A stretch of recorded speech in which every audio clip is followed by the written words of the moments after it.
Greetings from Mission Control Houston, and welcome to Space Station Live. It's Thursday, October 24th, 2013. You're joining us here inside of the International Space Station Flight Control Room, the Johnson Space Center in Houston, Texas. Inside the room right now, the Orbit 2 team monitoring and supporting the astronauts on board the International Space Station. They're being led right now by Flight Director Dina Cantella. She's in the right side, right next to another Flight Director, Jerry Jason. At the Capcom position right now, we have two astronauts supporting, serving as communication link between the teams here and the astronauts in space. They are Steve Bowen there on the top, and right next to him is NASA astronaut Kate Rubins. And the astronauts on board the crew Expedition 37, led by Russian cosmonaut Fyodor Yurchikhin there in the front row on the left. Going across the back, we have NASA astronaut Karen Nyberg and Luca Parmitano from the European Space Agency. Next to him, NASA astronaut Mike Hopkins, and then two Russian cosmonauts on the end there, Oleg Kotov and Sergei Ryazanskiy. On board the International Space Station on both the U.S. and Russian sides, a lot of work being done on spacewalking preparation and suits. Starting off with NASA astronauts Mike Hopkins and Karen Nyberg, the two are spending pretty much their entire day today performing a remove and replacement activity on one of the fan pump separators inside of one of the EMUs, the extravehicular mobility units, the large white spacesuits that all astronauts wear on U.S.-based spacewalks. You can see some video from a little bit earlier this morning. We'll have extensive footage of that work today. I'll also be talking to one of our spacewalk flight controllers on the activity, getting some more inside information. And as they continue to do that task, that again taking up much of Mike Hopkins and Karen Nyberg's day today. Also in that view, you can see European astronaut Luca Parmitano, who is wearing the spacesuit that they're working on. All of this EMU work being done ever since that July 16th spacewalk, when Parmitano discovered water leaking into his helmet. That again back on July 16th. Aside from giving them a quick hand with that, Parmitano today working with the circadian rhythms experiment, looking to understand how the bodily changes of microgravity affect the astronauts' circadian rhythms, or basically their natural sleep cycles, how the body is able to adapt and perform, and any effects that it has on the health status of long-duration crew members. Aside from that, he'll also be stowing a few of the EMU tools once Nyberg and Hopkins are finished with their remove and replacement work today. Also doing an exam on his eyes with the station's fundoscope, used to measure the retina health of these astronauts during their time on board the International Space Station. Meanwhile, on the Russian segment, Expedition 37 Commander Fyodor Yurchikhin continuing a series of maintenance tasks which has been dominating his schedule throughout the week. Today he's collecting surface samples, looking for any microbes or various other small trace elements along surface elements inside of both the Zarya module and the Russian Zvezda service module. He'll be taking these samples from all the different equipment and structures inside of each segment. Meanwhile, Oleg Kotov and Sergei Ryazanskiy also focusing pretty heavily on some EVA work as they get ready for Russian Spacewalk 36 coming up on November 9th. The two will be activating and inspecting their Orlan spacesuits, which the Russians use during their spacewalks. They'll also be recharging the water systems and the batteries inside and doing some checkouts of the Pirs docking compartment where they would be staging the spacewalk from, doing some leak checks on its systems, and also doing some checkouts on the suit interface equipment inside. Aside from all of that EVA work, Sergei Ryazanskiy also waking up early this morning to do some more saliva and blood collection for the ongoing biological experiments taking place on board. But again, the vast majority of astronauts on board today focusing all of their efforts on work for upcoming spacewalks and also repair work for past spacewalks, and to prepare the station space suits for future spacewalks as well.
And you're joining me here at the Public Affairs Console in Mission Control Houston. I'm joined right now by Alex Kanalekos, one of our EVA flight controllers and also the crew instructors. He's here to tell us a little bit about a little more about the major activity taking place on board the station.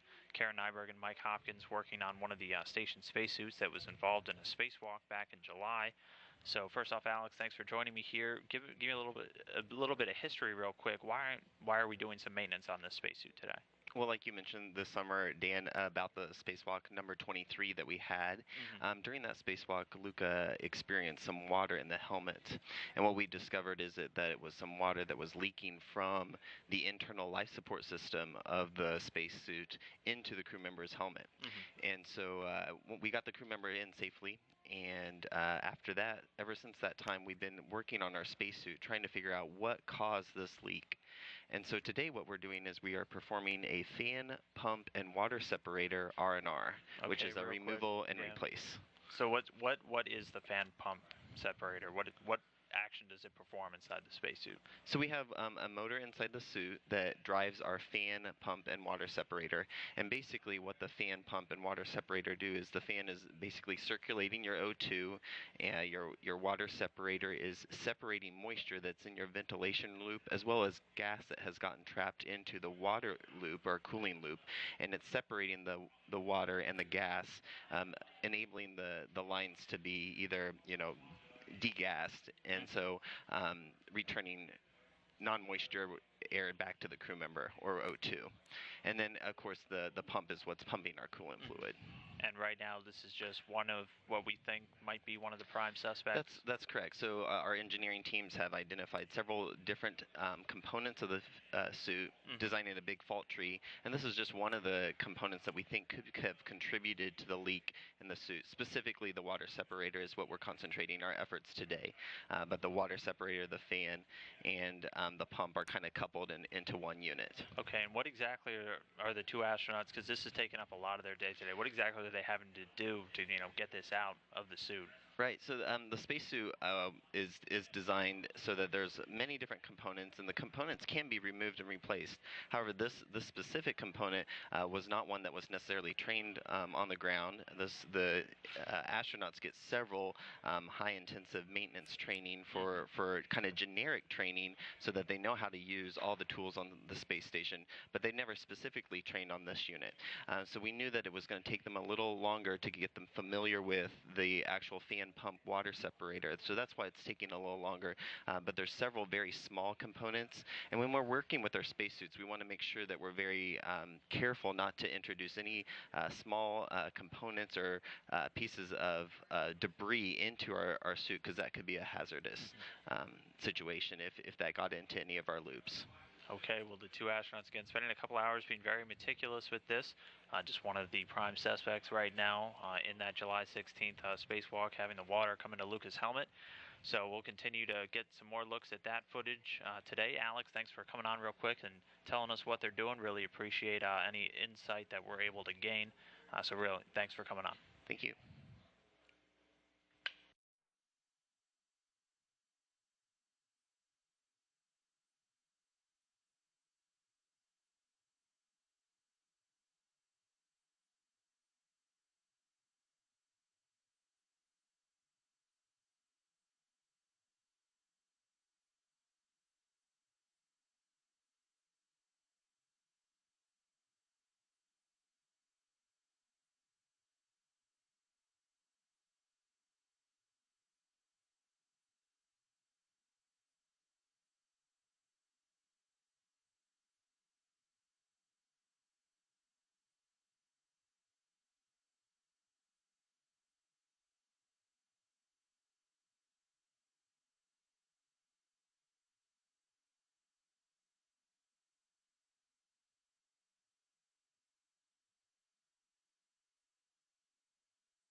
And this is Mission Control Houston And again, I was just talking with one of our EVA, or our spacewalk flight controllers, who also does a lot of the crew training for the astronauts before they fly up to the International Space Station, giving us some more information on this fan pump separation, removal and replacement work taking place inside of one of the station EMUs, or the extravehicular mobility units, used by astronauts during spacewalks out of the U.S. segment.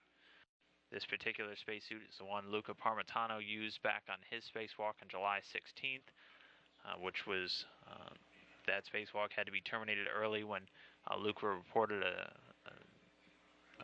small amount of water beginning to pool inside of his helmet, which increased over time. Since then, engineers here at NASA continuing to analyze each part of the spacesuit, as Alex was telling us, building a fault tree and looking for potential culprits to cause the leak. This fan pump separator, one of those potential suspects. So the team spending quite a few hours today working to replace that unit inside.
Again, this is some video from earlier this morning as they were getting started on this replacement work inside of one of the EMUs on board the station. NASA astronauts Karen Nyberg there floating off to the left, and Mike Hopkins at the bottom, and European astronaut Luca Parmitano right there in the center of your screen now, who's wearing the spacesuit back on July 16th when it developed its water leak. Give us a quick call. I'd like you to hold it up to the camera so we can get a better look at it ourselves. And we have some other words.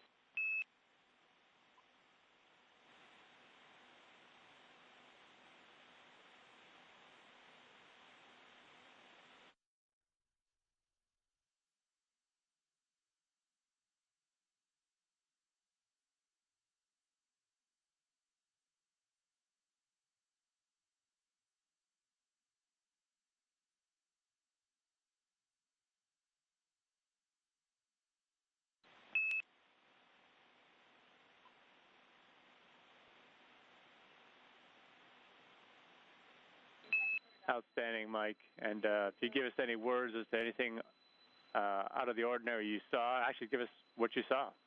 We'd appreciate that. And then we'll be able to move on to the next step. Okay, Steve. There was what we saw was some water coming from the tubes. We dabbed that with some absorbent sheets and put it in a sample return bag. And then inside the port G, I believe it is, there was a piece of kind of a light-colored FOD. I ended up dabbing it out with an absorbent sheet, and that also is in the return sample bag. And what color was that FOD? How big was it? Was it hard? Was it soft? Any indications like that as you whipped it up? It was kind of like a flake-looking, a couple millimeters probably, and light-colored. And I took some micro images of it, so we'll get pictures. Great, thank you very much. All right.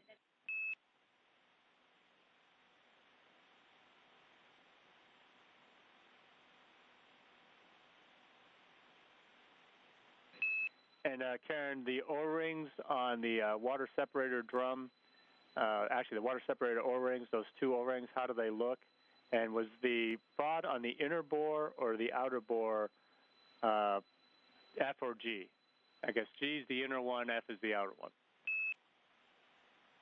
Okay, as far as the O-rings, they look good. The orange O-rings look pretty good.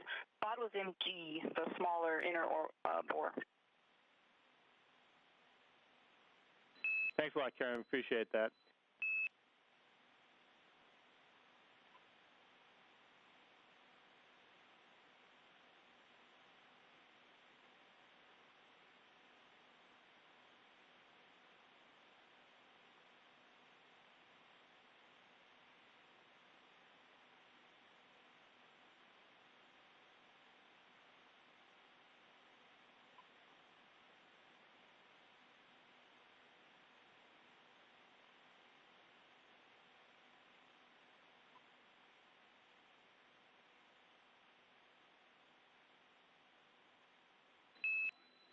And Mike or Karen, I don't know if you remember from this morning, the water separator drum pictures.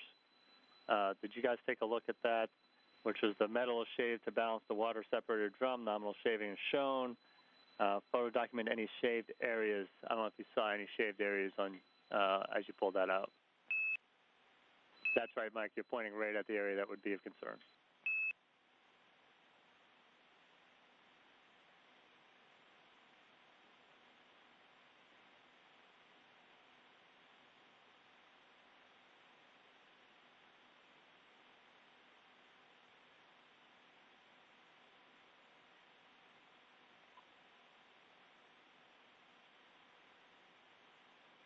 And Steve from Airlock, there's definitely shavings on that bore. And, oh, it's been shaved, I'm sorry. Not shavings, but it's been shaved. Thank you. We were going to ask that very question.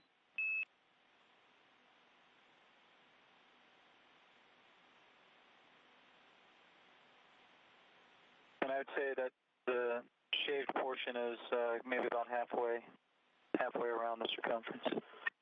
Okay, and you see no indications that there was a through hole through there at all, and you got some good images, right? We're still working the images, and I see no indications of through. Thank you. That's what we needed. And then just in general, there's the kind of the calcium type buildup that on that F portion of. I'll point to it here in a sec. Houston Station on 2, Airlock on 2. Yeah, I understand what you're saying. Sort of a white discoloration. Yeah, it's affirmative. And that actually isn't just on the outside. It's also on the inside as well. I do have one question. When you put mainly around where the mouths are for the screws. On the vent tube, I understand. Thanks. And I think we anticipated a bit of that. Did you get a good sense that the O-ring was in its groove?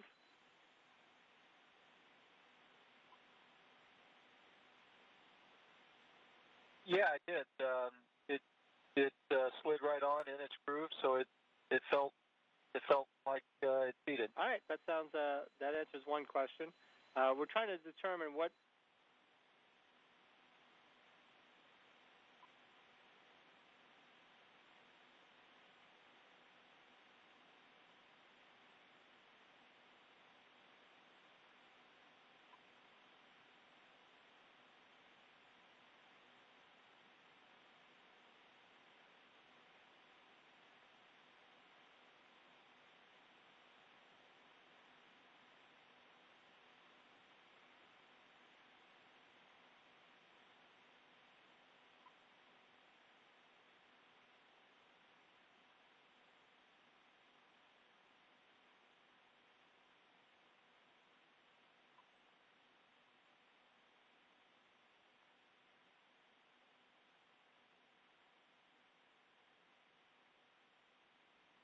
And continuing to watch some video from a little bit earlier this morning, as NASA astronauts Mike Hopkins and Karen Nyberg were beginning their work and continuing to work on replacing the fan pumps,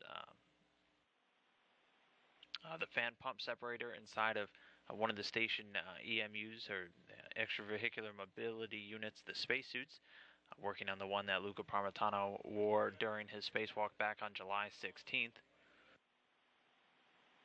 The two spending quite a few hours today working to replace that unit, working in conjunction with teams down here on the ground. Since the water event back on July 16th, engineers down here on the ground in Houston identifying a number of possible causes for that buildup. This just one of the prime suspects. So the teams working to replace that today, throughout the day.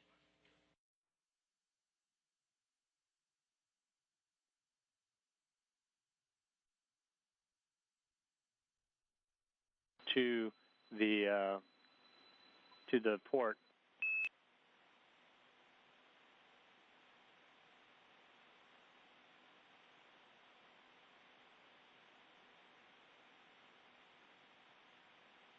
When I first came and looked at it, it was floating freely inside the bore and probably half an inch or so into it.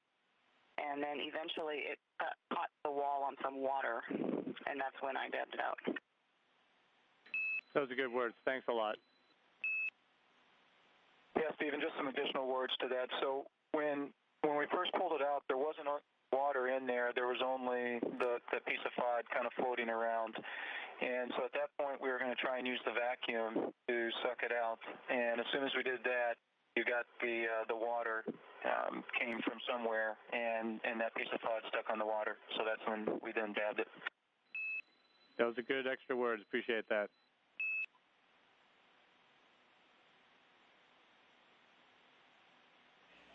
And just there you're hearing Karen Nyberg and Mike Hopkins referring to an item known as a FOD, an acronym standing for Foreign Object Debris, that they located inside of the separator fan pump during their replacement work.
The two astronauts taking a multitude of photos throughout the activities today for engineers and other NASA personnel to study once they're sent down here to the ground. All of that assisting in the ongoing investigation into the cause of that leak, which caused the spacewalk to be ended prematurely back on July 16th.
application, you can do that to start with, but I think if you install them in the right configurations, based on the length that you saw, provided it's not too difficult, you should be able to cycle them in place. And ultimately what we plan on doing is once you get them tightened down to we have that even gap maintained, we should then be able to snug them up in a crisscross pattern like you normally do torquing.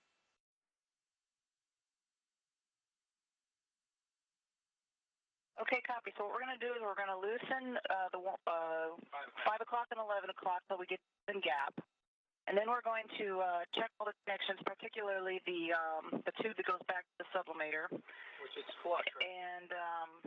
And then we will install the two longer screws and cycle those to get them in the right condition for installing.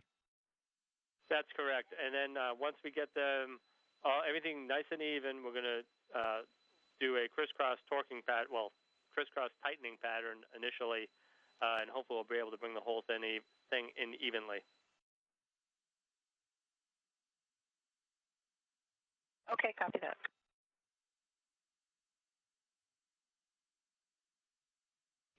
NASA astronaut Steve Bowen at the Capcom position today, serving as the communication link between our EVA spacewalk officers and Karen Nyberg and Mike Hopkins while they work on this EMU repair work.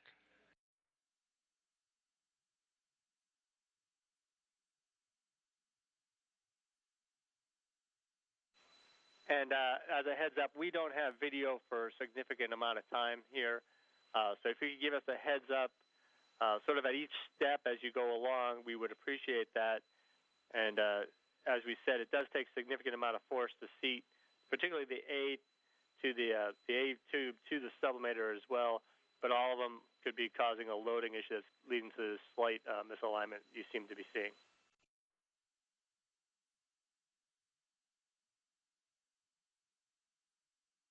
Okay, Steve, so we're going to proceed with loosening the 5 o'clock bolt maybe a half turn or so, and that may even up the gap. And that's good information to tell us exactly how much it took to do that.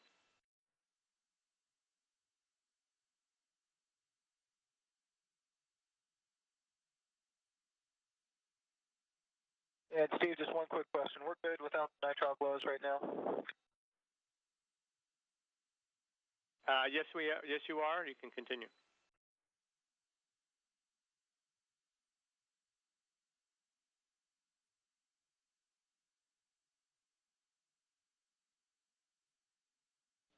So Mike Hopkins and Karen Nyberg right now continuing to work on that fan pump separator replacement work. We don't have a video connection with the International Space Station right now, so they'll be giving Capcom Steve Bowen kind of a play-by-play of their activities as they work through.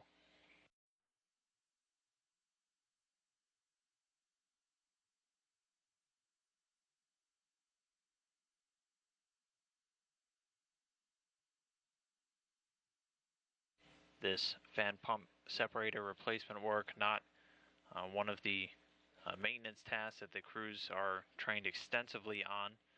They are trained extensively on quite a number of repair tasks with their spacesuits. This just happening to be one of those that they aren't. So they're working pretty much hand in hand with teams down here on the ground to walk them through all of the meticulous steps in replacing this item.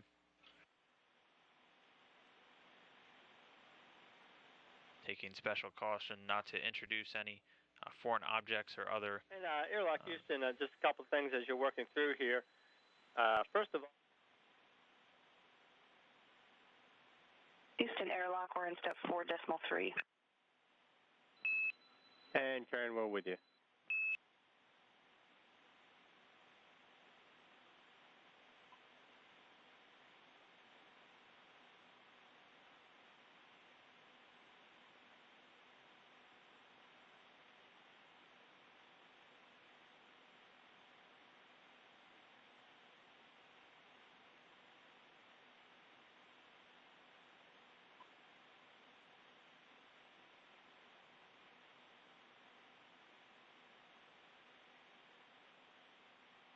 This footage right now, some more from a little bit earlier this morning.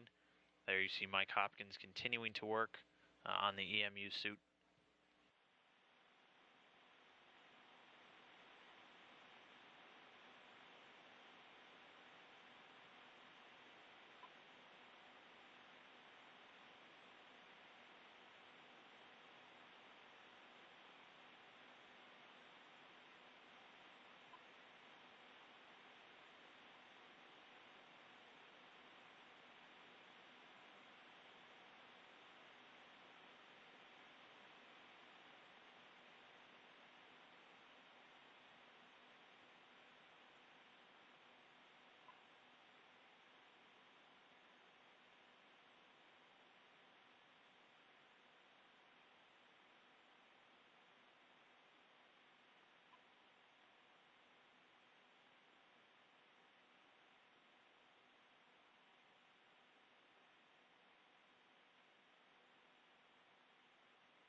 that again, some video from earlier this morning. NASA astronauts Mike Hopkins and Karen Nyberg focusing much of their efforts today on a replacement activity with one of the station's EMUs, the extravehicular mobility units, essentially the spacesuits that astronauts wear during their spacewalks out of U.S. segment airlocks. This particular suit, the one European astronaut Luca Parmitano was wearing back on his July 16th spacewalk, which was ended prematurely when Parmitano reported a water leak into his helmet. After Parmitano was brought in safely, the suit over the past few months has been undergoing some careful analyzation with the assistance of the astronauts in space by the engineering teams down here on the ground, continuing to work to identify all of the potential systems that could have caused the leak. Today's activity removing and replacing a separator fan pump inside of the suit, one of the potential suspects for causing the leak. Nyberg and Hopkins working for quite a few hours today to replace that. Upon removal, Nyberg reporting down to the ground that she had discovered a foreign object debris inside the separator fan pump, so cleaning that out. The two providing video looks and taking extensive photography of all of the components that they're removing and replacing for eventual analysis by teams down here on the ground. The crew also working with EVA officers here in mission control throughout their tasks. Right now, with lack of video, giving sort of a play-by-play to the teams as they continue to wrap up some of their work today.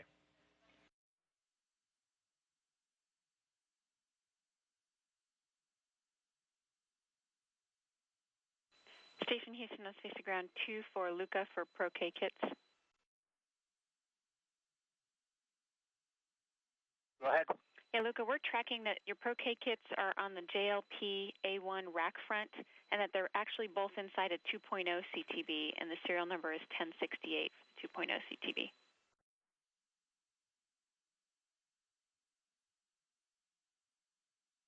Copy, perfect. Thanks a lot. Sure, let us know if you still can't find it. Houston, airlock on 2. Go ahead, Mike.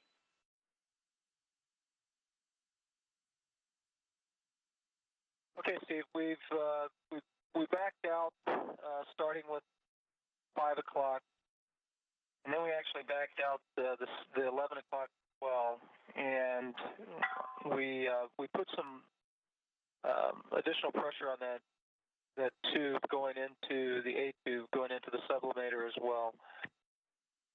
Our gap at the F face seems to be much better now, but now we have a little bit of a gap between the tube adapter and I guess it's the A prime, the A tube on the Bliss. And Mike, just a heads up, that's exactly what I was going to ask you, because I forgot to mention that as well. Is that's the elbow to the tube adapter from the FPS to the tube adapter to the line on the Bliss, the vent line, right?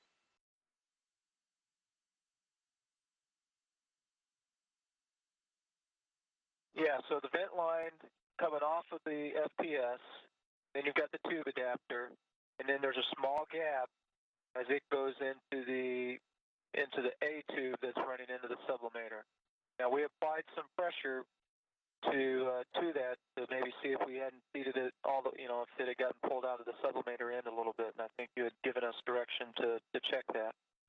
And so again, our gap seems much better at the F plane there. It's more uniform, and it actually looks very similar to what it was before with the old one. That sounds good.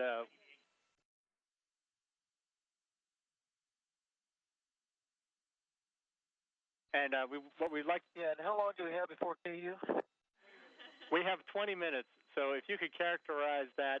What I'm looking for in my pictures of my procedures is sort of a before picture of that vent line, and if I can find one, I'll refer you to it.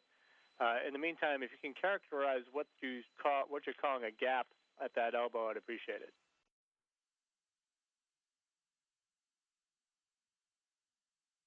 Okay, so I guess I'm not calling it an elbow. I'm talking right at the tube adapter. And as you're coming from the FPS, the tube adapter is inserted into the A prime of the FPS. Where that tube adapter then is going over onto the A tube, there's a small gap. In other words, it's not all the way back up against that lip.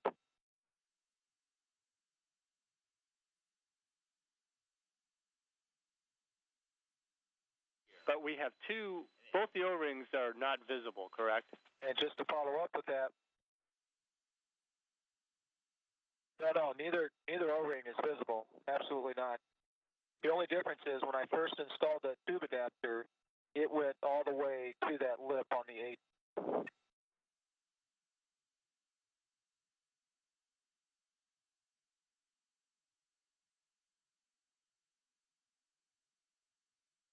And if you can even give it a quick check to see if you might get a bite with that, just using your fingertips, and we're looking at the extension options.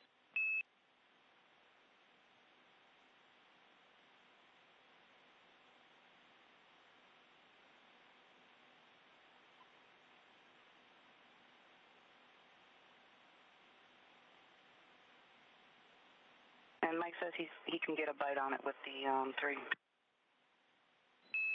That sounds good.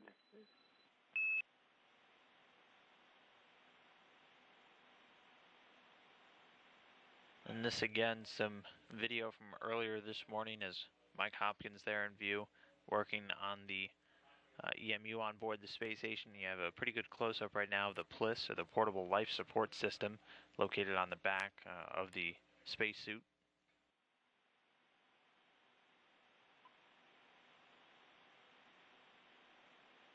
Mike Hopkins and Karen Nyberg working today to replace that fan pump separator.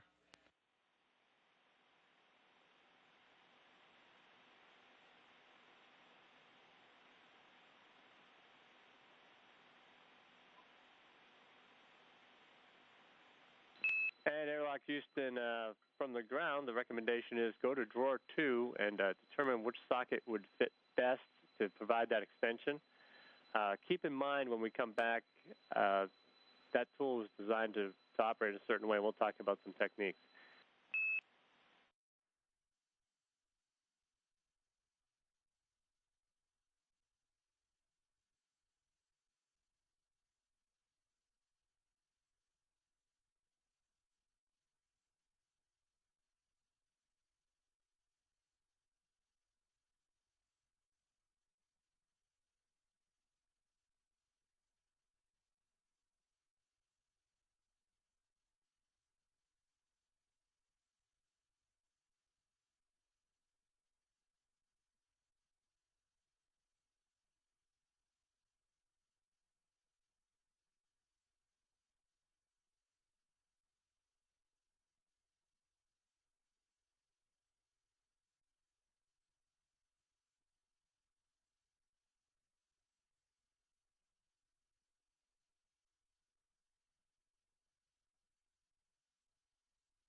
This is Mission Control Houston.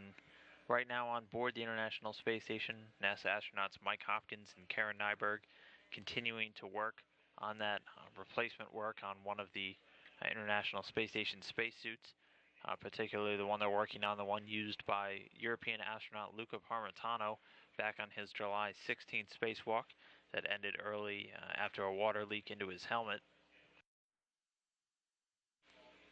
The two NASA astronauts spending the majority of their day on that work today. Meanwhile, on the rest of the station, more work focused on spacewalks as well. Two of the Russian cosmonauts, Oleg Kotov and Sergei Ryazanskiy, doing a lot of work preparing for their upcoming spacewalk on November 9th. The two doing some checkouts on their Orlan spacesuits used by Russians during Russian-based spacewalks. Also some checkouts on the Pirs docking compartment on the Russian segment where they will be staging their spacewalk from. Also on board, current Expedition 37 Commander Fyodor Yurchikhin doing a lot of surface sample collection throughout the Russian segment today in both the Russian Zarya module and also the Zvezda service module. Luca Parmitano assisting in that EMU work on the suit that he wore a little bit earlier this morning. Also today participating and setting up for the circadian rhythm study, European Space Agency investigation looking at the roles of synchronizing the circadian rhythms of astronauts and how it changes during their long duration space flights. Circadian rhythm basically being your natural sleeping pattern.